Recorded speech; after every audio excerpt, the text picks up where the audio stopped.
मित्रों, क्या आप जानते हैं भगवान विष्णु, जिन्हें हम श्री हरि भी कहते हैं, वैसे तो उनके अनेकों नाम हैं, लेकिन ज़्यादातर उनके भक्त उन्हें इन्हीं दो नामों से ज़्यादा पुकारते हैं। अब प्रश्न ये है कि भगवान विष्णु 4 महीने के लिए योग निद्रा में क्यों सो जाते हैं। इसी रहस्य को जानने के लिए बने रहिए इस प्रसंग में हमारे साथ अंत तक, तभी आपको इस रहस्य की संपूर्ण जानकारी हो पाएगी। तथा सब्सक्राइब, कमेंट करके बेल आइकन दबाना न भूलें और शेयर अवश्य करें। धन्यवाद। नमस्कार, मैं रणवीर सिंह लोटस एंटरटेनमेंट में आपका हार्दिक स्वागत करता हूं। मित्रों, भगवान विष्णु के 4 महीनों तक सोने की कथा अत्यंत रहस्यमयी और रोचक है। इसे योग निद्रा कहा जाता है। पुराणों के अनुसार आषाढ़ शुक्ल एकादशी को जब देवशयनी एकादशी होती है, तभी श्री हरि विष्णु क्षीर सागर में शेषनाग की सैया पर योग निद्रा में लीन हो जाते हैं। यह योग निद्रा कार्तिक शुक्ल एकादशी अर्थात देवउठनी एकादशी तक रहती है। कहते हैं असुरों और दैत्यों के अत्याचारों को नियंत्रित करने, ब्रह्मांड के संतुलन को बनाए रखने और सृष्टि चक्र को सुचारू रखने हेतु भगवान विष्णु को यह योग निद्रा आवश्यक होती है। इस समय वे अपनी दिव्य तेज को समाहित कर ब्रह्मांड की अनदेखी शक्तियों को संतुलित करते हैं। इसी अवधि में देवी लक्ष्मी उनकी सेवा में निरंतर लगी रहती हैं। देवता तथा ऋषि मुनि तपस्या और व्रतों द्वारा उन्हें प्रसन्न करने का प्रयास करते हैं, ताकि जब वे जागें तो पुनः संसार में सुख, शांति और धर्म की स्थापना करें। इस दौरान सृष्टि का संचालन भगवान शिव, ब्रह्मा तथा अन्य देवगण मिलकर करते हैं। यही कारण है कि चातुर्मास के 4 महीनों में शुभ कार्य जैसे विवाह आदि वर्जित रहते हैं, क्योंकि विश्व की रक्षा करने वाला पालनकर्ता स्वयं विश्राम कर रहा होता है। उसकी योग निद्रा ही ब्रह्मांड के संतुलन की वह अदृश्य डोर है जो सृष्टि को बचाए रखती है।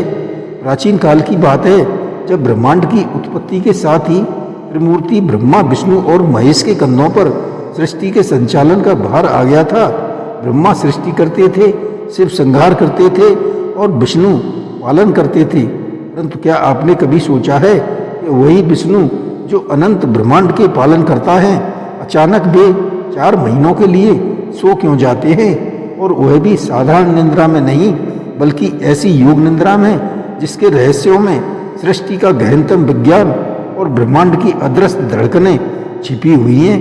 कहा जाता है कि एक समय असुरों का आतंक इतना बढ़ गया कि तीनों लोकों भू भुव और स्व पर उनका अधिकार जमने लगा।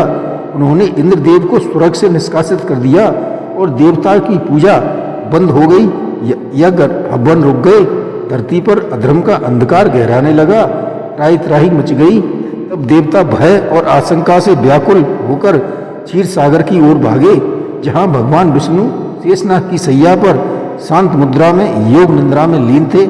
देवताओं ने करबद्ध होकर विष्णु से प्रार्थना की, हे श्री हरि, संसार में अधर्म का घना अंधकार छा गया है। दैत्यों की शक्ति इतनी बढ़ गई है कि वे लोक व्यवस्था को चूर चूर करने पर तुले हैं। हमारी रक्षा करो। भगवान विष्णु ने धीरे से नेत्र खोले। उनका स्वर गहन और गंभीर था।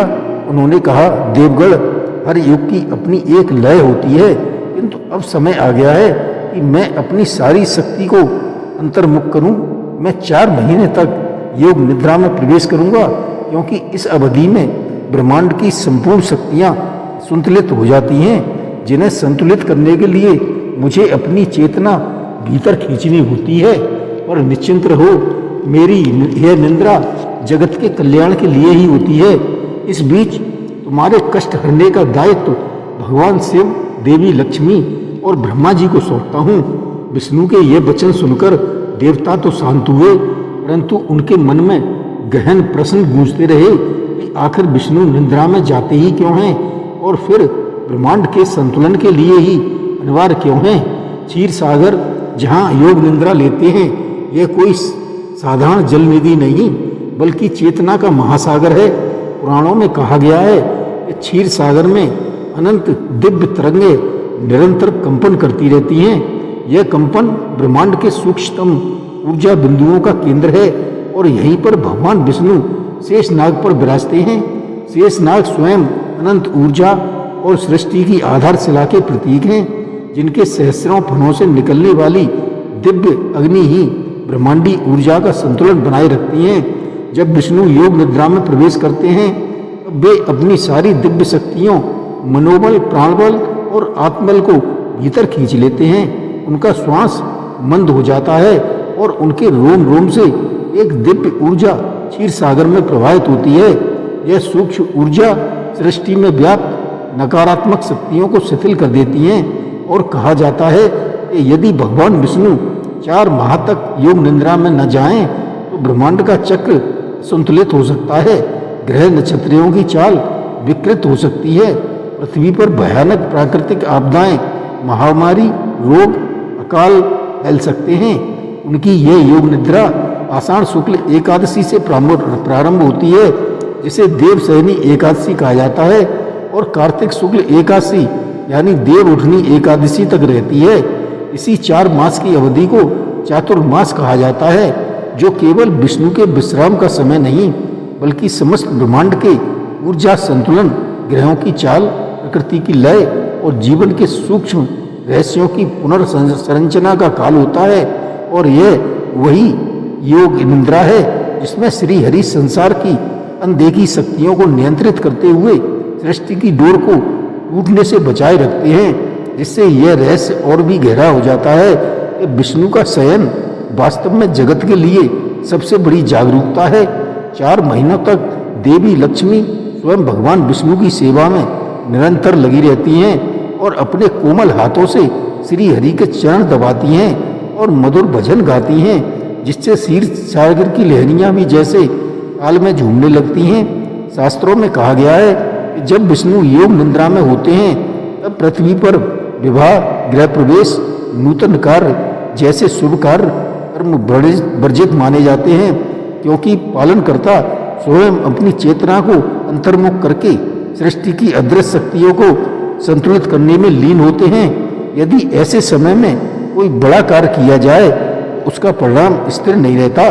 पुराणों में कहा गया है कि जब जब भगवान विष्णु योग निद्रा में जाते हैं तब तब ब्रह्मांड में स्थिरता आती है, ग्रहों की चाल स्थिर हो जाती है, प्रकृति जैसे विश्राम में चली जाती है। मानव जीवन में संयम साधना और आत्म संयम का महत्व बढ़ जाता है, क्योंकि भगवान विष्णु अपनी योग शक्ति से उन सूक्ष्म और अदृश्य शक्तियों को नियंत्रित करते हैं जिन्हें सामान्य नेत्रों से देख पाना संभव है। कुछ लोक कथाएं कहती हैं कि इस काल में पृथ्वी का चुंबकीय क्षेत्र कमजोर पड़ जाता है, ब्रह्मांडीय किरणें बिना किसी अवरोध के पृथ्वी पर सीधी गिरने लगती हैं, और यह विष्णु की योग निद्रा ही वह अदृश्य ऊर्जा जाल है जो इन सभी गहन प्रभावों को संतुलित रखता है। भगवत गीता में स्वयं श्री कृष्ण कहते हैं कि मैं केवल जागृत अवस्था में ही जीवित रहता हूँ और नहीं निद्रा में मृत हो जाता हूँ, बल्कि मैं हर स्थिति में समभाव से स्थापित रहता हूँ। योग निद्रा का अर्थ ही यही है कि विष्णु सोते हुए भी पूरे ब्रह्मांड पर अपनी दृष्टि बनाए रखते हैं। यह जागरण की वह चरम अवस्था है जहाँ दिव्यता और चेतना एकाकार हो जाती है।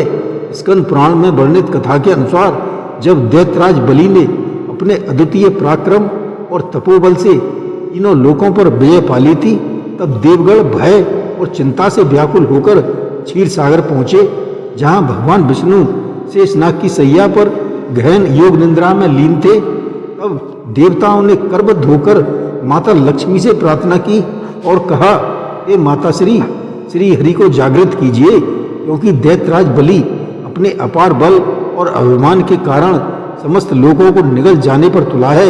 यदि समय रहते कुछ नहीं किया गया तो सृष्टि का संतुलन नष्ट हो जाएगा।